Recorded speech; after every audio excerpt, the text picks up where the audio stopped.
तो यही रहा है। हो सकता है कि इस बार हम IMF के बावजूद भी डिफ़ॉल्ट से ना बच सकें। ज़्यादा डिटेल में नहीं जाऊंगा, टेक्निकल हो जाएगा। बस तू इतना समझ ले कि अगले 4 महीनों में हमें $8 बिलियन की पेमेंट्स करनी है। चल मान लेते हैं कि $3 बिलियन जो हैं वो हम रोल ओवर करा लेंगे, मगर भाई बाकी के $5 अरब कहाँ से आएंगे? और फिर करंट अकाउंट डेफिसिट अलग से फेस करना है। तो भाई किसी मौजज़े की दुआ करो। यार सारी बातें तो मान ली हमने IMF की, हम फिर भी डिफॉल्ट हो जाएंगे। भाई मान तो ली, मगर बहुत देर कर दी मानने में। छोड़ यार, सारा मसला है ही IMF का। ना इसके पास जाते ना बर्बादी होती, और ये है भी अमेरिकियों का एजेंट भाई। अबे तो क्या वो तुम्हारे घर आकर कहता है कि मुझसे कर्ज ले लो? मेरा दिल चाह रहा है तुम्हें कर्ज देने को। ओ भाई, IMF is called lender of last resort. हैं? क्या मतलब? देख भाई, जब मरीज की हालत खराब होती है तो उसे कहाँ लेकर जाते हैं? हॉस्पिटल। और हॉस्पिटल के किसी वार्ड में अगर हालत ना संभले फिर कहाँ जाता है? ICU में। है शाबाश है। तो भाई IMF भी मईशत का ICU है। जब हालत बहुत बिगड़ जाती है ना, तब IMF के पास जाते हैं। और हम तो इस ICU के बहुत पुराने पेशेंट हैं। पाकिस्तान दुनिया में सबसे ज्यादा 23 बार IMF का प्रोग्राम ले चुका है। और हमारे ये पड़ोसी इंडिया और बांग्लादेश कितनी बार? इंडिया सिर्फ 1 बार गया है और बांग्लादेश 12 बार। तो भाई IMF की वजह से हम बर्बाद हुए ना। इंडिया 1 बार गया तो देखो बच गया ना। ऐसा नहीं है, इस बार तो IMF हमारी हुकूमत से ज्यादा फिक्र कर रहा है। हमारे डार साहब तो हमारे बैंक डिपॉजिट्स पर टैक्स लगाने वाले थे, वो तो IMF वालों ने रोक दिया कि भाई ऐसा जुल्म मत करो। ये IMF करता क्या है और इसे क्या पड़ी है हमारी मदद करने की?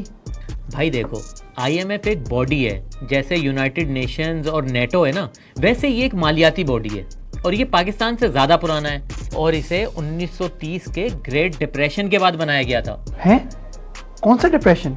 भाई पूरी दुनिया की इकॉनमी बैठ गई थी, नीचे चली गई थी, इसीलिए इसे डिप्रेशन कहते हैं। इतनी माली तबाही हुई थी जितनी आज तक नहीं हुई। खैर, जैसे सेकेंड वर्ल्ड वॉर के बाद अक़वाम मुत्तहिदा बना था ना, वैसे ही इस ग्रेट डिप्रेशन के बाद IMF बना और सारे मुल्कों ने मिलकर इसमें पैसा डाला कि जब जिस मुल्क को जरूरत होगी या तो वो उसे बिल्कुल बिला सूद या फिर इंतहाई कम सूद पर कर्ज दे देंगे। जैसे कमेटियां होती हैं ना, बिल्कुल वैसे ही। तो क्या हम पाकिस्तानियों के भी पैसे हैं इसमें? जी भाई, पाकिस्तान के भी $2 अरब हैं और अमेरिका के $83 अरब हैं। यार पहले तो IMF इतने नखरे नहीं करता था हमारे साथ, अब इसे क्या हो गया है? देखो भाई, इसको इस तरह से समझो कि तुमने अपने 2 दोस्तों को कर्ज दिया। एक इस कर्ज को इंतहाई समझदारी से इस्तेमाल कर रहा है, अपने पैरों पर खड़े होने की कोशिश कर रहा है, जबकि जो तुम्हारा दूसरा दोस्त है तेरे पैसे से अयाशी कर रहा है, कर्ज के पैसों पर पराडो चला रहा है, उसमें हाई ऑक्टेन डलवा रहा है और डेटे मार रहा है। तो सोचो जरा तेरी कैसी हटेगी। हाँ जाहिर सी बात है, उसे कहूंगा पैसे वापस कर मेरे भाई, और उससे आइंदा कर्जा भी नहीं दूंगा। तो बस समझ ले कि पाकिस्तान तेरा दूसरे वाला दोस्त है। इसीलिए IMF सोच रहा है कि भाई ये लग्जरी गाड़ियां मंगवा रहे हैं, टिम हटन के बाहर लंबी लाइनें लगी हैं, वजीरों की अफसरशाहियों की अयाशियां लगी हैं, ये खुद को नहीं सुधार रहे, हर बार कर्ज मांगने आ जाते हैं। तो भाई क्या IMF बुरा नहीं है? देख भाई, अच्छे बुरे की बात नहीं है, इंसान अपनी इस्लाह करता है, चादर देखकर पांव फैलाता है।